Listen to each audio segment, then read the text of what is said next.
ಹಿಂದೂ ಮುಖಂಡ ಲೋಹಿತ್ ಅರಸು ಅಂತ ನಮ್ಮ ಜೊತೆ ಲೈವಿಗೆ ಜಾಯ್ನ್ ಆಗಿದ್ದಾರೆ. ಮಾತಾಡ್ಸೋಣ. ಲೋಹಿತ್ ಅವರೇ ನಮಸ್ಕಾರ. ನನ್ನ ಧ್ವನಿ ನಿಮಗೆ ಕೇಳಿಸ್ತದೆ ಅನ್ಕೊಳ್ತೇನೆ. ನಮಸ್ತೆ ಮೇಡಮ್, ಕೇಳಿಸ್ತಾ ಇದೆ. ನನ್ನ ಧ್ವನಿ ಕೇಳಿಸ್ತಿದ್ಯಾ?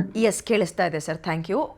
ಇದು ಕೋಟ್ಯಾಂತರ ಭಕ್ತರ ಭಕ್ತಿಗಾಗಿರುವಂತಹ ಅಥವಾ ನಂಬಿಕೆಗಾಗಿರುವ ಪೆಟ್ಟು ಅಂತ ಭಾವಿಸ್ಬೋದಾ? ಹಂಗೆ ಕನ್ಸಿಡರ್ ಮಾಡ್ತೀರಾ ಈ ಒಂದು ಅಧ್ವಾನವನ್ನ?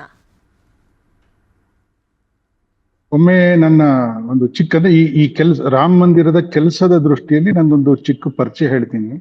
2015ರಿಂದ 19 ತನಕ ಈ ಕೋರ್ಟಲ್ಲಿ ಏನು ಲೀಗಲ್ ಪ್ರೊಸೆಸ್ ನಡೀತು, ಆಗ ಅಶೋಕ್ ಪಿ ಸೆಂಗಲ್ ಫಸ್ಟ್ ಇದಕ್ಕೆ ಮೊದಲಿಂದ ಈ ಹೋರಾಟದಲ್ಲಿ ಇದ್ದಂತ ಪ್ರಮುಖರು, ವಿಶ್ವ ಹಿಂದೂ ಪರಿಷತ್ತಿನ ಪ್ರಮುಖರು, ಅವರು ದೇಹ ಬಿಡೋಕ್ ಮುಂಚೆ ಡಾಕ್ಟರ್ ಸುಬ್ರಹ್ಮಣ್ಯ ಸ್ವಾಮಿ ಅವರಿಗೆ ಈ ಲೀಗಲ್ ಪ್ರೊಸೀಡಿಂಗ್ಸ್ ಅನ್ನ ಮುಂದುವರಿಸಬೇಕು ಅಂತ ಹೇಳಿದ್ರು. ಅವರ ತಂಡದ ಜೊತೆ ನಾನು ಸಕ್ರಿಯವಾಗಿ ಈ ರಾಮ ಮಂದಿರ ಪುನರ್ ನಿರ್ಮಾಣ ಆಗ್ಲೇಬೇಕು, ಲೀಗಲ್ ಆಗಿ ಕೋರ್ಟ್ ಪ್ರೊಸೆಸ್ ಮುಗಿಬೇಕಂತ ಹೇಳಿ ಅದ್ರಲ್ಲಿ ನಾನು ಸಕ್ರಿಯವಾಗಿ ತೊಡಗಿದ್ದಂಥವನು. ಅದಾದ ನಂತರ ಯಾವಾಗ 2019 ಇದು ಜಯ ಸಿಕ್ತು, ರಾಮ ಜನ್ಮಭೂಮಿ ರಾಮ್ ಲಲ್ಲಂಗೆ ಜಯ ಸಿಕ್ತು. ಅದಾದ್ಮೇಲೆ ನಿರ್ಮಾಣ ಕಾರ್ಯದಲ್ಲಿ ಈ ಮನೆ ನಿಧಿ ಸಮರ್ಪಣಾ ಕಾರ್ಯಕ್ರಮ ಮಾಡಿತ್ತು. ಇಡೀ ದೇಶದಲ್ಲಿ ಮನೆಯಿಂದ ನಿಧಿ ಸಮರ್ಪಣಾ ಕಾರ್ಯಕ್ರಮ, ಅದರಲ್ಲೂ ನಾನು ಸಂಪೂರ್ಣವಾಗಿ 3 ತಿಂಗಳು ಸಕ್ರಿಯವಾಗಿ ತೊಡಗಿದ್ದವನು. ಅದಾದ್ಮೇಲೆ ಮನೆ ಅಕ್ಷತೆ, ಈ ರಾಮ ಮಂದಿರ ಪ್ರತಿಷ್ಠಾಪನೆ ಟೈಮಲ್ಲಿ ಮನೆ ಅಕ್ಷತೆ ಏನು ಹೋಯ್ತು, ಇಷ್ಟು ಕಾರ್ಯಕ್ರಮದಲ್ಲಿ ನಾವು ಮನೆ ಬೀದಿ ಹೋಗಿರುವಂತ ಕಾರ್ಯಕರ್ತರು. ಸೊ ಇಡೀ ದೇಶದಲ್ಲಿ 80 ಭಾಗ ಜನ ಇದಕ್ಕೆ ಒಂದು ಸಮರ್ಪಣೆ ಮಾಡಿದ್ದಾರೆ. ಅದು 10 ರೂಪಾಯಿ ಇರ್ಬೋದು, 1000 ರೂಪಾಯಿ ಇರ್ಬೋದು, ಕೋಟಿ ರೂಪಾಯಿ ಇರ್ಬೋದು. ಇಡೀ ದೇಶದಿಂದ ಈ ಮಂದಿರಕ್ಕೆ ಸಮರ್ಪಣೆ ಹೋಗಿ ಮೂಲೆಯಿಂದ ಹಳ್ಳಿಯಿಂದ ಮೊದಲು ಇಟ್ಟಿಗೆಗಳು ಹೋಗಿತ್ತು, ಆಮೇಲೆ 1 ರೂಪಾಯಿ ಹೋಗಿತ್ತಂತೆ, ಆಮೇಲೆ 5 ರೂಪಾಯಿ ಹೋಗಿತ್ತು. ಈಗ ಜನ ಅವರ ಮನಸ್ಸು ಇಚ್ಛೆಯಂತೆ ಕೊಟ್ಟಿದ್ದಾರೆ.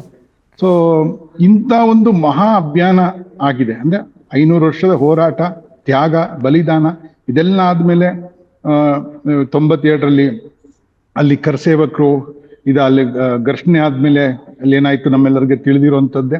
ಅದಾದ್ಮೇಲೆ ಲೀಗಲ್ ಹೋರಾಟ ನಡೀತು. 2019ರಲ್ಲಿ ನಮ್ಗೆ ಲೀಗಲ್ ಕೋರ್ಟಲ್ಲಿ ಜಯ ಸಿಕ್ತು. ಅದಾದ್ಮೇಲೆ ಈ ಪ್ರಕ್ರಿಯೆ ನಡೀತಲ್ಲ, ಇಡೀ ದೇಶನ ಜೋಡಿಸಿ ಒಂದು ಇದ್ ಮಾಡೋದು. ಸೊ ಇದು ಇಡೀ ದೇಶ ಅಂದ್ರೆ ಇಡೀ ಪ್ರಪಂಚದಲ್ಲಿರುವಂತ ಎಲ್ಲಾ ಹಿಂದೂಗಳು ಮತ್ತೆ ರಾಮನ ಭಕ್ತರು, ಅವರು ಮುಸಲ್ಮಾನರಿರ್ಬೋದು, ಕ್ರಿಶ್ಚಿಯನ್ ಇರ್ಬೋದು, ಅನೇಕರು ಎಲ್ಲರೂ ಕೂಡ ಇದಕ್ಕೆ ದೇಣಿಗೆ ಕೊಟ್ಟಿದ್ದಾರೆ. ಅದಕ್ಕೆ ಬಹುಶಃ ಇದು ಇಷ್ಟು ದೊಡ್ಡ ಇಶ್ಯೂ ಆಗಿ ಇದು ಟರ್ನ್ ಆಗಿದೆ.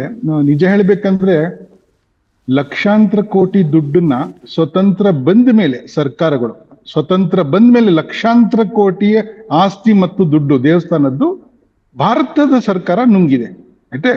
ಸೊ ಅದನ್ನ ಯಾರು ಮಾತಾಡಿಲ್ಲ, ಬರ್ಲಿ ಅದು ಬರ್ಲಿ. ಬಟ್ ಈಗ ಇಡೀ ದೇಶ ಸೇರಿಸಿ ಇದೊಂದು 500 ವರ್ಷದ ಹೋರಾಟಕ್ಕೆ ಒಂದು ಇದ್ಕೊಡ್ಬೇಕಂತ ಹೇಳಿ ಏನು ಸಂಗ್ರಹ. ನೀವೀಗ ಒಂದು ಪ್ರಸ್ತಾಪ ಮಾಡಿದ್ರಲ್ಲ, ಹೌದು, ಇಂತಹ ಬಹಳ ಪ್ರಮುಖ ಪುಣ್ಯ ಕ್ಷೇತ್ರಗಳನ್ನ ಅಥವಾ ಧಾರ್ಮಿಕ ಕ್ಷೇತ್ರಗಳನ್ನ ಸರ್ಕಾರ ತನ್ನ ಅಧೀನದಲ್ಲಿ ಇಟ್ಕೊಂಡಿದೆ.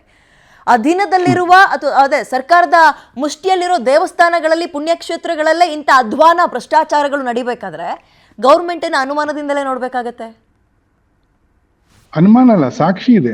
ನಾವು ದಿನನಿತ್ಯ ಹೋರಾಟ ಮಾಡ್ತಿದೀವಿ ದೇವಸ್ಥಾನಗಳ ಆಸ್ತಿ ಬಿಡಿಸೋದಕ್ಕೆ. ದಿನನಿತ್ಯ ಕೇಸ್ಗಳು ಹಾಕ್ಸ್ಕೊಂಡು ನಾವು ಇನ್ನೂ ಹೋರಾಟ ಮಾಡ್ತಾ ಇದೀವಿ. ರಾಮ ಮಂದಿರ ಮುಗೀತಂತ ಹೇಳಿ ನಾವ್ಯಾರ ಮನೇಲಿ ಕೂತಿಲ್ಲ. ಪ್ರತಿನಿತ್ಯ ನೀವು ಚಾಮುಂಡಿ ಬೆಟ್ಟ ಈಗ 6 ತಿಂಗಳ ಹಿಂದೆ ತಗೊಂಡ್ರೆ ಹೈಕೋರ್ಟ್ ಆರ್ಡರ್ ವಿರುದ್ಧ ಎಂತ ಧ್ವಂಸ, ದೇವಸ್ಥಾನನೇ ಹೊಡಿಯಕ್ ಹೋಗಿದ್ರು ಅವರು. ದೇವಸ್ಥಾನದ ಅಡಿಪಾಯ ಒಡೆದಾಕಿ ಈಗ April 7 high court Mysuru DC aggravated contempt of court, ಅಂದ್ರೆ ಅಷ್ಟು ಸೀರಿಯಸ್ ಅಫೆನ್ಸ್ ಮಾಡಿದೀರಾ ನೀವು, ಕೋರ್ಟ್ ಆರ್ಡರ್ ವಿರುದ್ಧ ದೇವಸ್ಥಾನನ ನೀವು ಬಗ್ದಿದ್ದೀರಾ ಅಂತ ಹೇಳಿ ಆರ್ಡರ್ ಪಾಸ್ ಮಾಡಿದೆ. ಲೆಕ್ಕ ಕೊಡಿ ಅಂತ ಹೇಳಿ 3 ತಿಂಗಳು, ಇವತ್ತು 2.5 ತಿಂಗಳಾಗಿದೆ. ಇವತ್ತವರೆಗೆ ಮೈಸೂರು DC ಹೈಕೋರ್ಟಿಗೆ ಲೆಕ್ಕ ಕೊಟ್ಟಿಲ್ಲ, ಇವತ್ತವರೆಗೆ ಕೊಟ್ಟಿಲ್ಲ. ದಯವಿಟ್ಟು ಇದನ್ನೆಲ್ಲ ಕೇಳಿ. ಮತ್ತೆ ರಾಮ ಮಂದಿರದ ಯಾಕೆ ಇಶ್ಯೂ ಅಂತ, ಹೌದು ಇಷ್ಟು ಜನ ಇಡೀ ದೇಶ ಸೇರಿತ್ತು, ಮನೆಯಿಂದ ಸಮರ್ಪಣೆ ಆಗಿತ್ತು. ಸೊ ನೋವು ಜನಕ್ಕೆ ಆಗಿರೋದ್ರಿಂದ ಬಹುಶಃ ಇದು ತುಂಬಾ ಅಗ್ರೆಸಿವ್ಲಿ ಇದಾಗ್ತದೆ. ನನ್ನ ಅನಿಸಿಕೆ ಒಳ್ಳೇದು. ಈ ತರ ಒಂದ್ಸತಿ ಜಾಗೃತಿ, ಶ್ರೀರಾಮನೇ ಮಾಡಿಸ್ತಿರ್ಬೋದೇನೋ, ಒಂದು ಜಾಗೃತಿ ಆಗ್ತಾ ಇದೆ. ಅಲ್ಲಿ ಆಗಿರುವಂತದ್ದು ಈಗ ಕಂಡು ಬರ್ತಿರೋದು ಸತ್ಯ ಅಂತ ಅನ್ನಿಸ್ತಾ ಇದೆ. ಎಲ್ಲ ಒಂದು ಮಾತು, ಈಗ ಅರೆಸ್ಟ್ ಆಗಿ FIR ಆಗಿದೆ, ಕೆಲವು ವ್ಯಕ್ತಿಗಳು ಅರೆಸ್ಟ್ ಆಗಿದ್ದಾರೆ, ಇನ್ನು ತನಿಖೆ ಆಗ್ತಾ ಇದೆ. ಮತ್ತೆ ಇದು ಸರ್ಕಾರ ಇದಕ್ಕೆ ಸಹಕಾರಿಯಾಗಿತ್ತು ಹೊರತು ಡೈರೆಕ್ಟ್ ಇನ್ವಾಲ್ವ್ಮೆಂಟ್ ಸರ್ಕಾರದ ಇರ್ಲಿಲ್ಲ. ಇದೊಂದು ಹಿಂದೂಗಳ ಟ್ರಸ್ಟ್ ಆಗಿತ್ತು, ಅಂದ್ರೆ ರಾಮನ ಭಕ್ತರ, ಸಾಧು ಸಂತರ, ಸಾರ್ವಜನಿಕರ ಟ್ರಸ್ಟ್ ಆಗಿತ್ತು. ಅವರೇ ಬರ್ದಿರೋದು ಕಂಪ್ಲೇಂಟ್ ನ ತನಿಖೆ ಮಾಡಿ ಅಂತ ಅವರೇ ಬರ್ದಿದ್ರೆ, ಅದ್ರ ಮೇಲೆ ಸರ್ಕಾರ ಈಗ ಅಲ್ಲಿನ ಆಡಿಟ್ ವ್ಯವಸ್ಥೆ ಹೆಂಗಿತ್ತು ಅಂತ ಅನುಮಾನ ಬರುತ್ತೆ. ಯಾವ್ದೋ ಒಂದು 30-40 ಜನ ಇರೋ ಎಂಪ್ಲಾಯೀಸ್ಗಳಿರೋ ಆಫೀಸ್ನಲ್ಲೇ ಆಡಿಟರ್ ಅನ್ನುವ ವ್ಯವಸ್ಥೆ, ಆಡಿಟ್ ಅನ್ನೋ ವ್ಯವಸ್ಥೆ ಇರುತ್ತೆ, ಆಡಿಟರ್ ಇರ್ತಾರೆ, ಚಿಕ್ಕ ಪುಟ್ಟ ಲೆಕ್ಕನ್ನು ಕೆದಕ್ತಾ ಇರ್ತಾರೆ. ಇಷ್ಟೊಂದು ಸುದೀರ್ಘವಾಗಿ ಇಲ್ಲಿ ಹಳ್ಳ ಹಿಡಿದಿದೆ ಅಂತ ಗೊತ್ತಾದ್ರು ಒಬ್ರು ಇಲ್ಲಿ ತನಕ ಯಾಕೆ ಧ್ವನಿ ಎತ್ತಲಿಲ್ಲ? ಯಾರನ್ನ ಅನುಮಾನದಿಂದ ನೋಡೋದಿಲ್ಲಿ? ಇಲ್ಲ, ಇದು ಸ್ವಲ್ಪ ದಿವಸದಿಂದನೇ ಬಂದಿದೆ. ಈಗ ಎರಡು ವಾರದಿಂದ ಮೀಡಿಯಾಗೆ ಇದು ಬಂದಿದೆ. ಬಟ್ ಇದು ವಿಚಾರ ನಾನು ಒಂದು ವಾರದಿಂದ ಪ್ರತಿನಿತ್ಯ ಇದು ಫಾಲೋ ಅಪ್ ಮಾಡ್ತಾ ಇದ್ದೀನಿ. 1 ವರ್ಷದ ಹಿಂದೆನೆ ಈ ಕುಂಭಮೇಳ ಆದಾಗ ಅಲ್ಲಿಂದ ಇದು ಅತಿ ಹೆಚ್ಚಾಯ್ತು ಅಂತ ಹೇಳಿ ಆಗ್ಲೇ ವಿಚಾರಗಳು ತಲುಪಿದೆ. ಈ ಕಂಪ್ಲೇಂಟ್ ಹಂತಕ್ಕೆ ಹೋಗಿರ್ಲಿಲ್ಲ ಅಂತ ಕಾಣುತ್ತೆ. ಮೋಸ್ಟ್ಲಿ ಅವ್ರ ಒಳಗೆ ಸರಿ ಮಾಡ್ಲಿಕ್ಕೆ ಪ್ರಯತ್ನ ಮಾಡಿದ್ರೋ ಅಥವಾ ಏನಾಗಿತ್ತೋ ನಾನು ಈಗ ಮಾತಾಡಿದ್ರೆ ಸರಿ ಬರೋಲ್ಲ. ಬಟ್ ನಲ್ಲಿ ತನಿಖೆ ಆಗ್ಲೇಬೇಕು. ಅಂದ್ರೆ ಇಡೀ ವಿಶ್ವಕ್ಕೆ ಮಾದರಿ, ಪೂರ ಪ್ರಪಂಚಕ್ಕೆ ಮಾದರಿಯಾಗಿ ದೇವಸ್ಥಾನ ಎಲ್ಲರೂ ಸೇರಿ ನಿರ್ಮಾಣ ಮಾಡಿದೀವಿ. ಸೊ ಈಗ ಅಲ್ಲೊಂದು ಈ ತರ ಒಂದು ದೋಷ ಆಗಿದೆ ಅಂದ್ರೆ ಅಲ್ಲಿ ಬಂದಿರುವಂತ ಸಂಗ್ರಹ ಅಥವಾ ಸಮರ್ಪಣೆ ನಿಧಿಗೆ ಇದು ಆಗಿರೋ ಪ್ರಮಾಣ ಆಕ್ಚುಲಿ ಚಿಕ್ಕದ್ ಇರ್ಬೋದೇನೋ, ನನ್ಗೆ ಗೊತ್ತಿಲ್ಲ. 1000 ಕೋಟಿ ಅಥವಾ 1,00,000 ಕೋಟಿಯಲ್ಲಿ ಬಂದಿರ್ಬೋದು.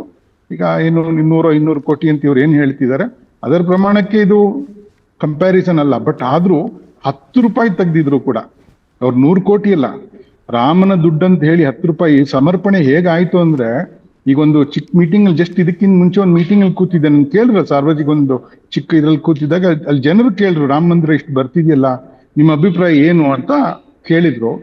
ಆಗ ನಾವು ಮನೆಗೆ ಹೋಗಿದ್ವಲ್ಲ, ವಯಸ್ಸಾದವರೆಲ್ಲ, ಒಂದು ಅಜ್ಜಿ, ತುಂಬಾ ವಯಸ್ಸಾದ ಅಜ್ಜಿ, 90 ವರ್ಷ ದಾಟಿತ್ತು, ಬೀದಿಯಲ್ಲಿ ಕೂತಿತ್ತು. ಅವ್ರ ಹತ್ರ ಹೋಗಿ ಹಿಂಗ್ ಹೇಳಿ, ಅವ್ರಿಗೆಲ್ಲ ಮೋಸ್ಟ್ಲಿ ಜ್ಞಾಪಕ ಇತ್ತೇನೋ, ಅಯೋಧ್ಯ ರಾಮ ಮಂದಿರ ಹೋರಾಟ ಎಲ್ಲರಿಗೂ ಜ್ಞಾಪಕ ಇದೆ, ಪ್ರತಿ ದೇಶದಲ್ಲಿ ಎಲ್ಲರಿಗೂ ಗೊತ್ತಿದೆ ಅದು. ಈ ತರ ಅಲ್ಲಿ ಅಯೋಧ್ಯೆಯಲ್ಲಿ ರಾಮ ಮಂದಿರ ಕಟ್ತಾ ಇದಾರೆ ಅಂತ ನಾವು ತಿಳಿಸಿದಾಗ ಅವರು ತಮ್ಮ ಒಳಗಡೆ ಅಂಗಿ ಒಳಗೆ ಕೈ ಹಾಕಿ ಅವರ ಪರ್ಸ್ ಚಿಕ್ಕ ಚೀಲ ಇರುತ್ತಲ್ಲ ಅದ್ರಿಂದ ತೆಗೆದು ಇದ್ದಿದ್ದಂತ ಅಷ್ಟು ಕಾಯಿನ್ಗಳನ್ನ ಕೊಟ್ರು ಅವರು. ಅಂದ್ರೆ ಆ ಭಕ್ತಿ ಎಂತದಿದೆ ಅಂದ್ರೆ ಅದನ್ನ ಮತ್ತೆ ನಾವೆಲ್ಲ ಅದನ್ನ ಆಸ್ ಇಟ್ ಈಸ್ ದುಡ್ಡನ್ನ ಏನ್ ಕೊಟ್ರಲ್ಲ ಆ ದುಡ್ಡನ್ನ ನಾವು ಹಂಗೆ ಹೋಗಿ ಬ್ಯಾಂಕ್ ಡೆಪಾಸಿಟ್ ಮಾಡ್ಬೇಕಿತ್ತು. ನಾವ್ ಅದನ್ನ ಕನ್ವರ್ಟ್ ಮಾಡೋಂಗಿಲ್ಲ. ಭಕ್ತರು ಏನ್ ದುಡ್ಡು ಕೊಡ್ತಾರೆ, SBI ಆಫಿಷಿಯಲ್ ಅದಕ್ಕೆ ಬ್ಯಾಂಕಿಂಗ್ ಪಾರ್ಟ್ನರ್ ಆಗಿತ್ತು ಇದಕ್ಕೆ ಸಮರ್ಪಣಾ ನಿಧಿಗೆ, ನಾವು ಅದು ಆಸ್ ಇಟ್ ಈಸ್ ಆ ದುಡ್ಡನ್ನ ತಗೊಂಡೋಗಿ ಇಡಬೇಕಿತ್ತು. ಸೊ ಆ ದುಡ್ಡನ್ನೆಲ್ಲ ನಾವು ತಗೊಂಡೋಗಿ ಇಟ್ಟಿದ್ವಿ. ಆ ಭಾವನೆಗಳನ್ನ ನಾವು ನೋಡಿದೀವಿ ಕಣ್ಣಾರೆ, ಆ ಜನರ ಭಾವನೆ. ಸೊ ಆ 10 ರೂಪಾಯಿಗೂ ಕೂಡ ಇವತ್ತು ಲೆಕ್ಕ ಇದೆ. ನಾವು ಸಮರ್ಪಣಾ ನಿಧಿ ಏನ್ ಮಾಡಿದೀವಿ, ನಿಮ್ಗೆ ಕಂಪ್ಲೀಟ್ ಲಾಸ್ಟ್ 10 ರೂಪೀಸ್ ತನಕ ಅಕೌಂಟಬಿಲಿಟೀಸ್ ಇದೆ. ಅಷ್ಟು ಚೆನ್ನಾಗಿ ಸಮರ್ಪಣೆ ಆಗಿತ್ತು. 1300 ಕೋಟಿ ಮೇಲೆ ಸಮರ್ಪಣೆ ಆಗಿತ್ತು. ಅಟ್ ಇದು ಮನೆಯಿಂದ ಆಗ್ಬೇಕಂತಾನೆ ಇತ್ತು. ಅದೇ ಯಾರು 1000 ಬಂದ್ರು, ಸುಮಾರು ಜನ ನಾವು 500 ಕೋಟಿ ನಾವು ಕೊಡ್ತೀವಿ ಅವಾಗ ಹೇಳ್ತಾ, ಅವತ್ತಿನ ಯಾರು ಹಿರಿಯರು ಇದ್ರಲ್ಲ, ಟ್ರಸ್ಟ್ ಆಗ್ತಾ ಇತ್ತು ಅನ್ಸುತ್ತೆ, ಟ್ರಸ್ಟ್ ಆಗ್ತಾ ಇತ್ತು ಅವಾಗ. ಇಲ್ಲ ಜನರಿಂದನೇ ಆಗ್ಬೇಕಂತ ಹೇಳಿ 1300 ಕೋಟಿ ಅವಾಗ ಕಲೆಕ್ಷನ್ ಆಗಿದ್ರಲ್ಲೇ ಈ ಮುಖ್ಯ ದೇವಸ್ಥಾನ ಅಂದ್ರೆ ಗರ್ಭಗುಡಿ ಮತ್ತೆ ಸುತ್ತಮುತ್ತ ಏನ್ ಕಟ್ಟಿದ್ದಾರೆ ಜನರ ಸಮರ್ಪಣೆಯಿಂದ ಆಗಿರುವಂತದ್ದು. ಸೊ ಅದಾದ್ಮೇಲೆ ಈ ದೇವಸ್ಥಾನ ನಿರ್ಮಾಣ ಆದ್ಮೇಲೆ ಇದು ಬಂದಿರುವಂತ ದೋಷ ಇದು ಬಂದಿದೆ. ಸೊ ಅದಕ್ಕೆ ಇದು ಕರೆಕ್ಟ್ ಆಗಿ ಆಗ್ಬಿಡ್ಬೇಕು ಇನ್ ಮುಂದಕ್ಕೆ. ಯಾಕಂದ್ರೆ ಇದೇನು 1 ದಿವಸಕ್ಕಲ್ಲ, 1000 ವರ್ಷಕ್ಕೆ ದೇವಸ್ಥಾನ ಕಟ್ಟಿದ್ದಾರೆ. ಸೊ ಮೇ ಬಿ ಇದು ಇನಿಷಿಯಲ್ ಫೇಸ್ ಅಲ್ಲಿ ಇನ್ನು ದೇವಸ್ಥಾನ ಫುಲ್ಲು ಎಲ್ಲಾ ಟೆಂಪಲ್ ಕಾಂಪ್ಲೆಕ್ಸ್ ಮುಗ್ದಿಲ್ಲ. ಕಳೆದ ವಾರ ತಾನೇ ಚಂಪತ್ರಾಯರು ಮತ್ತೆ ಗೋಪಾಲ್ಜಿ ಎಲ್ಲ ಸೇರಿ ಲಕ್ಷ್ಮಣ ಅಂದ್ರೆ ಶೇಷನ ಅವತಾರ ಲಕ್ಷ್ಮಣನ ಗರ್ಭಗುಡಿಗೆ ಆ ಧ್ವಜಾರೋಹಣ ಮಾಡಿದ್ದಾರೆ. ಕಳೆದ ಮಂಗಳವಾರ ಮಾಡಿದ್ದಾರೆ. ಸೊ ಇನ್ನು ದೇವಸ್ಥಾನದ ಕಾಂಪ್ಲೆಕ್ಸ್ ಕಂಪ್ಲೀಟ್ ಆಗೋದ್ರಲ್ಲಿ ಇದೆ. ಸೊ ಆ ದೇವಸ್ಥಾನದ ಕಾಂಪ್ಲೆಕ್ಸ್ ಸಂಪೂರ್ಣವಾಗಿ ಕಂಪ್ಲೀಟ್ ಆಗಕ್ ಮುಂಚೆನೆ ಈ ದೋಷ ಬಂದಿರೋದ್ರಿಂದ ಅವರು ಪೂರ ತನಿಖೆ ಆಗ್ಬಿಡ್ಲಿ. ಅದು 1 ತಿಂಗಳು 2 ತಿಂಗಳು ಆದ್ರೂ ಕೂಡ ಎಲ್ಲಿ ದೋಷ, ಎಲ್ಲಿ ಮೂಲ, ಎಲ್ಲಿ ಕೋರ್, ಅದು ಎಲ್ಲಿದೆ, ಆ ದೋಷ ಎಲ್ಲಿದೆ ಅಲ್ಲಿ ತನಕ ತನಿಖೆ ಆಗಿ ಅಂತ ವ್ಯಕ್ತಿಗಳನ್ನ ಆಚೆ ಇಟ್ಟು ಇನ್ ಮುಂದಕ್ಕೆ ಯಾವತ್ತೂ ಕೂಡ ಈ ರೀತಿ ಆ ಕ್ಷೇತ್ರಕ್ಕೆ ಹೀಗೆ ಆಗ್ಬಾರ್ದಂತ ಅವ್ರು ನೋಡ್ಕೋಬೇಕಂತ ನಮ್ಮೆಲ್ಲರ ಕೂಡ ಮನವಿ ಇದೆ. ಸರಿ sir, thank you so much ಇಷ್ಟೊತ್ತು PNS ವಿಸ್ತಾರ ಜೊತೆ ಮಾತಾಡಿದಕ್ಕೆ.